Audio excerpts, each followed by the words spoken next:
नमस्कार, स्वागत है आप सभी का एजुकेशन मंत्रा में। दोस्तों, देखा जाए तो बीएड के खिलाफ शिक्षा मित्र पहुंचे हैं सुप्रीम कोर्ट। 69,000 चयनितों को बाहर करने के लिए भर्ती से की गई है अपील। याचिका से जुड़ा अहम बिंदु क्या है? बीएड 2023 काउंसलिंग डेट में फिर से हो गया है बदलाव। शिक्षक भर्ती अभ्यर्थियों ने घेरा है शिक्षा निदेशालय। बीपीएससी शिक्षा विभाग में टकराव हो चुका है। मानसून से जुड़ी हुई खबरें भी देखेंगे। तो चलिए दोस्तों, वीडियो की शुरुआत करते हैं। तो यहाँ पर आप लोग दोस्तों देख सकते हैं, बीएड डिग्रीधारियों के खिलाफ उच्चतम न्यायालय पहुंचे शिक्षा मित्र। 69,000 शिक्षक भर्ती में चयनित बीएड को बाहर करने की मांग है। सुप्रीम कोर्ट ने प्राइमरी भर्ती में बीएड को अमान्य किया है।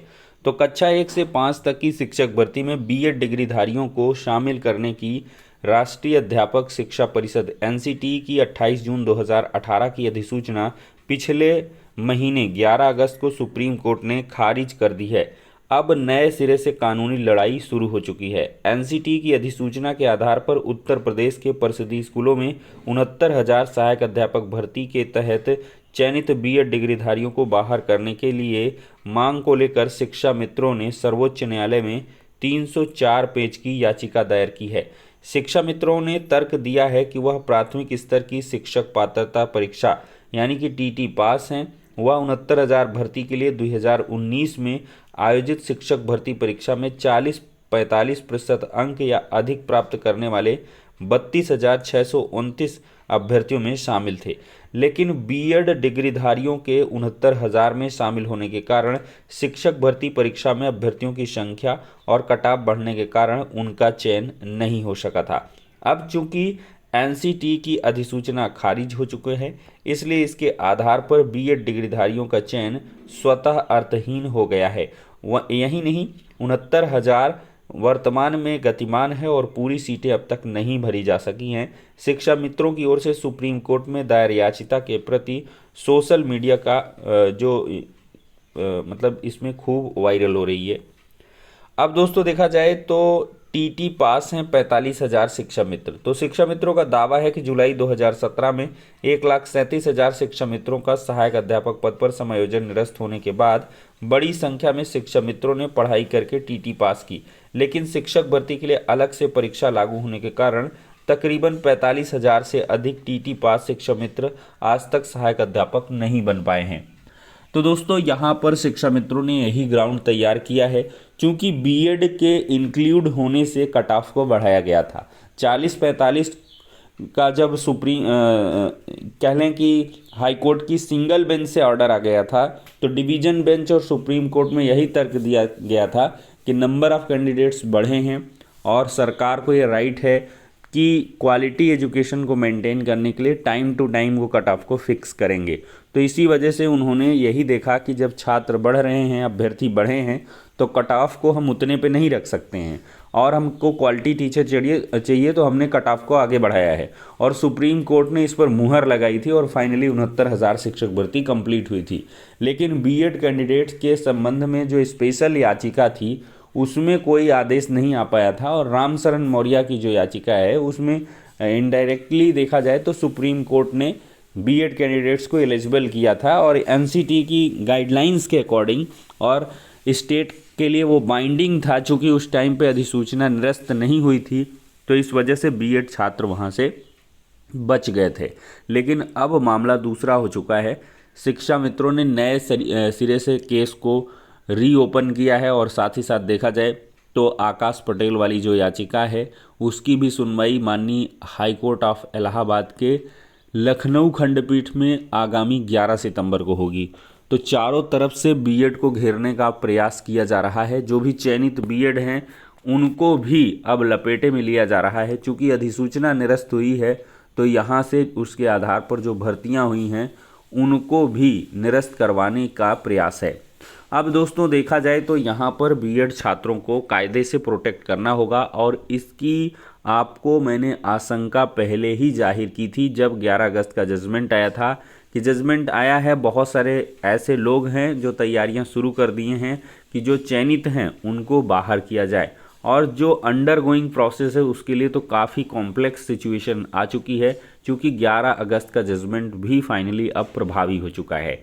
भले ही नोटिफिकेशन पुराना है ये बात अलग से है, लेकिन देखा जाए तो नियुक्तियां नहीं हुई हैं, ये एक बहुत बड़ा मसला है। और इसी प्रकार की कई याचिकाएं हैं जिनमें ये कहा गया है कि जो नियुक्तियां पूरी हो चुकी हैं या जो चल रही हैं उन सभी से बीएड को बाहर किया जाए।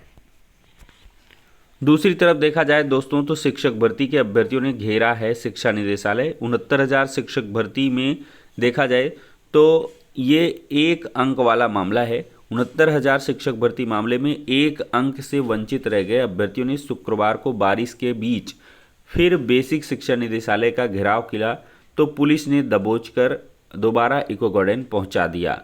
अभ्यर्थियों ने बताया कि परीक्षा में पूछे गए सवाल को गलत पाए जाने पर उच्चतम न्यायालय ने 9 नवंबर 2022 को एक अंक बढ़ाते हुए मेरिट के निर्देश दिए थे, लेकिन आज तक कार्रवाई नहीं हुई। एक माह से नियुक्तियों की आस में लगातार 32 दिनों से इको गार्डन में धरना प्रदर्शन कर रहे हैं। उन्होंने बताया कि महानिदेशक स्कूल विजय किरण आनंद ने जल्द ही सकारात्मक निर्णय लेने की बात कही है।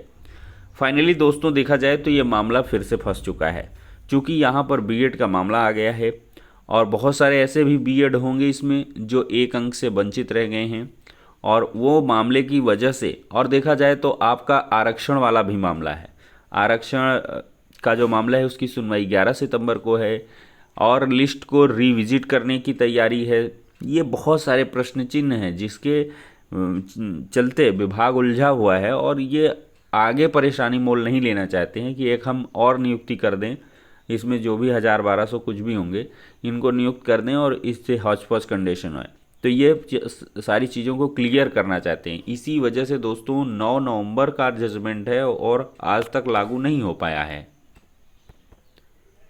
दोस्तों देख सकते हैं विवाद है कागजात सत्यापन में शिक्षकों की तैनाती का मुद्दा। शिक्षा विभाग की अब बीपीएससी से तकरार। बीपीएससी अध्यक्ष का कड़ा ट्वीट देखने के लिए मिला है। सरकार अपने अधिकारियों को प्रतिनियुक्त करती है और बाद में उन्हें बदल देती है, इससे हमें कोई चिंता नहीं होती। बिना नाम लिए विभाग के अपर मुख्य सचिव के पाठक पर निशाना लेते हुए आगे लिखा कि लेकिन ऐसे तत्व जो टीआरई डीवी यानी कि शिक्षक भर्ती परीक्षा प्रमाण पत्र सत्यापन रद्द कराने की कोशिश कर रहे हैं उन्हें और ज़्यादा कोशिश करनी चाहिए। स्पष्ट किया है कि सत्यापन जारी रहेगा।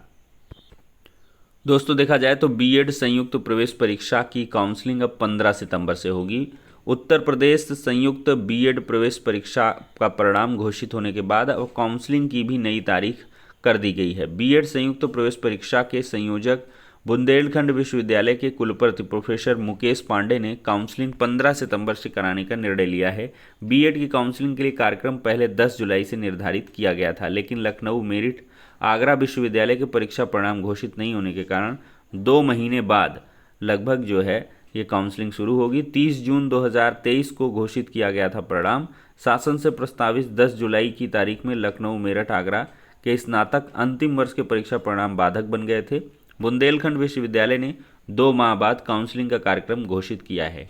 अब देखते हैं दोस्तों कि बीएड में कौन काउंसलिंग कराता है।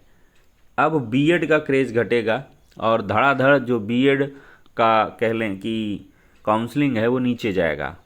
इसमें बहुत ही मुश्किल से सीटें भर पाएंगी और पूरे के पूरे छात्र इधर बीटीसी की तरफ शिफ्ट हो गए हैं, क्योंकि डीएलएड में अंधाधुंध एडमिशन हुआ है और आवेदन हुआ है। सारी की सारी सीटें 2,33,000 फिलअप हो जाएंगी। दोस्तों देखा जाए तो एक बार फिर से मानसून सक्रिय हो चुका है। अगले 3 दिन झमाझम बारिश होगी। 26 से अधिक जिलों में भारी बारिश का अलर्ट जारी हुआ है। 50 से अधिक जिलों में बिजली गिरने के साथ बौछारें भी आएंगी। आज यहां के लिए येलो अलर्ट है। बस्ती, गोंडा, श्रावस्ती, अमेठी, बहराइच, बाराबंकी, रायबरेली, सुल्तानपुर, अयोध्या, अंबेडकर नगर व आसपास। तो प्रदेश में मानसून एक बार फिर सक्रिय हो गया है। बीते 24 घंटों में कई जिलों में हल्की से भारी बारिश हुई है। इससे कई दिनों से उमस झेल रहे लोगों को राहत मिली है। फसलों के लिए भी इसे मुफीद माना जा रहा है।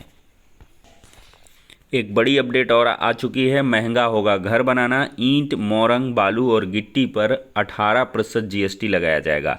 राज्य कर आयुक्त ने दिए सख्ती से वसूली के आदेश। सभी के बढ़ेंगे दाम। तो यहाँ पर 7% तक बढ़ जाएगी निर्माण लागत।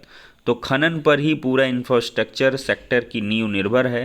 5% सेवा कर पर ही विवाद है। अब इसे 18% करने के साथ वसूली के आदेश से मिट्टी, बालू, मोरंग, क्रशर आदि के रेट बढ़ेंगे। इससे दाम बढ़ने से घर, पुल, सड़क सहित हर निर्माण की लागत 7% तक बढ़ जाएगी। यानी कि 30 लाख में बनने वाला घर अब 32 लाख रुपए में तैयार होगा। तो प्रदेश में बालू, मोरंग, मिट्टी और पहाड़ सहित सभी तरह के खनन पर 18% GST वसूली जाएगी। तो फिलहाल के लिए दोस्तों ये हो गई सारी की सारी इंपॉर्टेंट अपडेट्स। वीडियो पसंद आया है तो लाइक एंड शेयर करें और चैनल पर पहली बार आए हैं तो सब्सक्राइब अवश्य करें। नेक्स्ट वीडियो में मिलते हैं।